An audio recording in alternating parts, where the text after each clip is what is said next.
All right. Moving on to the next one, the last team we're gonna be talking about today, the San Antonio Spurs.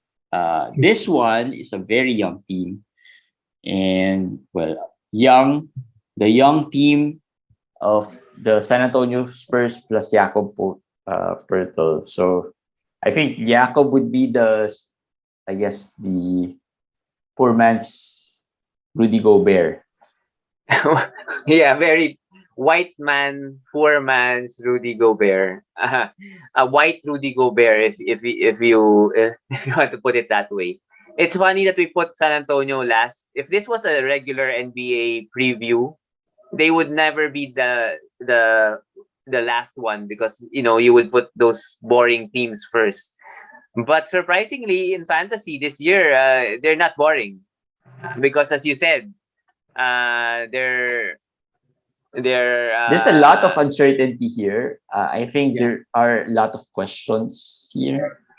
Um, you know, center wise, I know Jakob is still the top center there, but Zach Collins could be an intriguing player. He showed some nice play last year, although the tile, I guess the difference is still huge when it comes to fantasy performance. Jakob's still, one of the more consistent and reliable centers there. Low Would level, low Jakob end. end up in the season in San Antonio, though? That's the I question. know that's the bigger question, right? Would he stay there? But I think the other guys, because who's gonna be the top dog now here in San Antonio? Because we all know Jakob is not that, main guy for them. He's not the anchor. Who's gonna if be the top player here? if you base it on Yahoo's update and projection, it's Devin Vassell. He's in the top 45 of Yahoo, which is insane. Uh, but for me, it should be Keldon Johnson. It should be Keldon is 52nd right now. That's also too high. But I don't like given, Keldon Johnson's game. I just don't. yeah, me too. I'm not that much of a fan, but um, he has all the opportunities in the world right now. It's his team, and I know he doesn't give you defensive stats as it should be basically points and rebounds. The first few years of his career, but the usage will be through the roof. And if he plays 30 to 35 minutes, he'll get double digit rebounding starting at power forward. He can shoot 3 pointers. The steals will just come just by playing that long, that many minutes. So I think he's the best player here, Uh, sadly, for Spurs fans.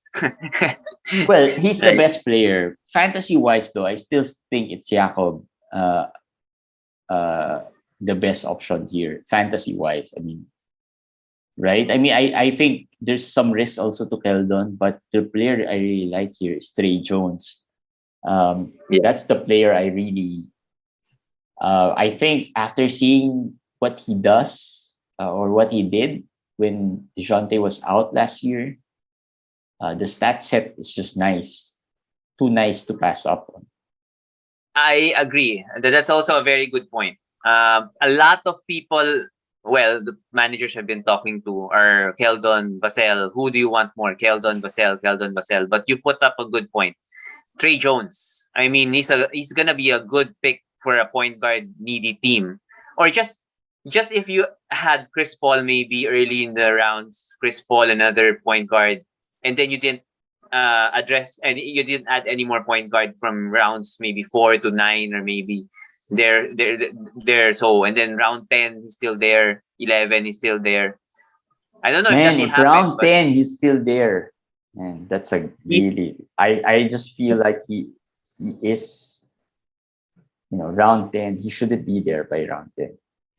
yeah, That's how high yeah. I am on this guy. I mean, we've talked about 6 teams already. This is the sixth team. And this is the only guy I saw in the depth charts that really made me think that this is the guy to get, uh, if you want really good value. Yeah. Well, I think he can easily average 8 assists maybe this year. Yeah. Yeah. And 14 maybe, points, eight yeah. assists. But one thing you don't notice is turnovers, as you said. He averages less than one or something so far in his career, and even with more usage, he's probably gonna be topping out at 1.5. I hope to 1.7 Yeah. turnovers. That's big. That's big for a point guard, especially someone you will pick maybe lower end of the draft. You don't want someone who will give you a lot of turnovers late in the draft if they're not your stars, right? So Yeah. this is a good player, Yeah. good Uh, fantasy player. Vassell, you mentioned, is also intriguing. Consistency is what, I still can't see from Vassell. Um, and Keldon, I don't like Keldon's game. You mentioned Keldon. I just don't like his game. I mean, scoring and rebounding. I know it's hard to get scoring, but um, I don't know. I'm just past He that Keldon Johnson stage. Yeah, but you have to. I'm telling you to open your mind a little bit because it's like Kyle Kuzma last year, right? We don't like Kuzma's game for a long time, but last year he broke out. Tyler Hero is another player like that, but I think Keldon is that kind of a player this year. 20-point scorer, maybe 7 to 8 rebounds, maybe 2 3 pointers. I hope he gets to one But do steal you a like game at him least. over Vassell? Vassell's For stat set now, is really nice too. I mean, he's got that defensive stat set there, I better don't than like where Keldon. Vassell is going. I don't like the position. If he's at a 67, I just find it too high. Given there's other players who are shooting guards who might be better options there. But I like Vassell also. But Keldon might drop. Might go lower. So I might go Keldon. But if it's just the same like Keldon or Vassell, I like Vassell's fantasy game more. But just for the price, just for the position they're gonna be picked at, I think the value is Keldon will get the better value for you than Vassell. Yeah, Unless both of them drops and then you have a choice, then yeah, you go Vassell. But I just feel like he might go earlier. Might go earlier. yeah. Outside of these four players, I mean, Yeah. we didn't talk much about Jakob, but I think it's Yeah. clear where he is. I think he's still one of the top centers, at least on the second tier level. I think he's the probably the last best center, last good center you could probably get out there behind players like Robert Williams, Nurkic, those guys. Other than those guys, those four, any other player here you find intriguing? The small I, forward I'm position actually is very open. I'm actually thinking how many of these guys will come to the PBA as imports in the next few years. But yeah, there are a lot of similar young, as you said, young players. That makes it really hard Josh to. Primo, Josh Primo is one. Malaki Branham and Blake Wesley are their first rounders. Branham is very good. Branham is really good. Blake Wesley, I don't know much about Blake Wesley, but when I saw him in the summer league, he looks like a tall point guard that can play. So I mean, Langford languished in Boston. Now that he's there, he's a good shooter. Also, that's why that's my thing with Vassell. I know Vassell would get more minutes, a lot of the minutes, but those guys behind him, Branham, Primo, Langford, they're not old veterans. They're young players that they also want to, you know, develop. they want to develop. So is he sure that he's gonna get 35, 38 minutes? Maybe he'll go 30, but unlike Keldon, who is he can play small forward, as you said, Doc McDermott, Josh Richardson, these are veterans. So he gets more open situation there. But the rookie there, Jeremy Sochan, he was not able to play in the summer league. This guy is Draymond Green, as they're saying. He's a defensive guy. This guy is the guy I'm very, very, very intrigued to see. He's like a Dennis Rodman with his hair. He rebounds, hustles, steals, blocks. He can't. His offense is terrible. I mean, he's not scorer at all.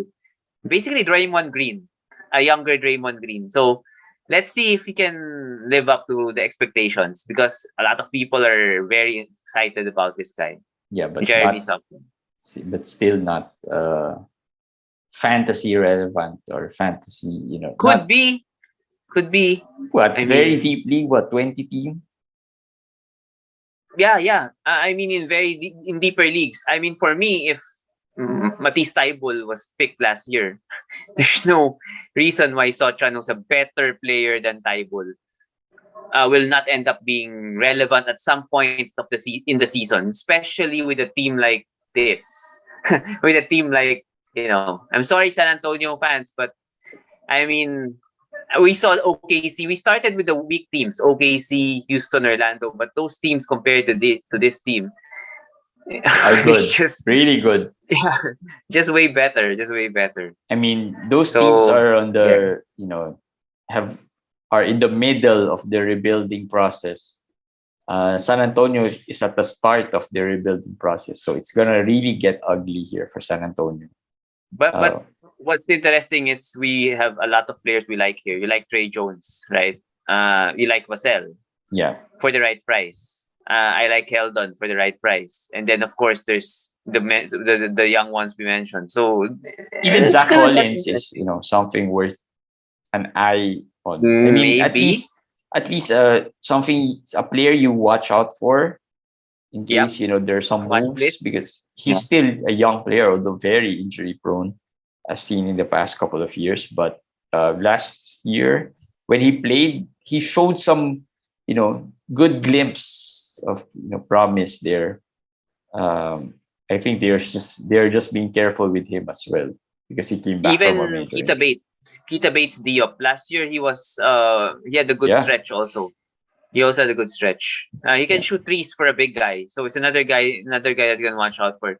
The only problem here with San Antonio is there's just too many similar players, as we said. Vassell, Langford, Primo, Branham, Wesley. These are guys who are 2-3, small shooting guards, small forwards. So there's a lot of similar players. It makes it tough for them to break out. yeah, So that's one thing you have to be worried about or concerned about. And so preseason will be very interesting to see who stands out, yeah. who stands out among these young players. And this is one of the teams we should be looking out for during the preseason. You Yeah, know, and definitely. see who moves up, who steps up other than the four players that we talked about. Who's the fifth guy there? He might be a nice player at the last roster spot, or maybe in very deep leagues, right? You might want to consider him. Only So, only in fantasy that we're more excited about San Antonio than the Philly or well, Minnesota. yeah, Because it's true, right? In fantasy, if you're a rebuilding team, that's where we love that. that we love that. That's where the diamonds are. That's where you get the best fantasy potentials, or the players with the best fantasy potentials. So yeah, San Antonio. Tre Jones, guys. I'm telling you, he's the guy. He's the guy. Don't reach too high though. I mean, don't reach too high. But if he falls outside 100, I think. Do you think he falls outside For 100? I don't think he uh, falls outside 100. he might. Not a lot of people know him although well. They listen to us and they listen to a lot of experts. He's gonna climb up. But just for early drafters, he might fall outside 100 for especially if you draft right now and early September, he could fall out of the top 100. Yeah, so watch out for him. He's one of my sleeper picks this year.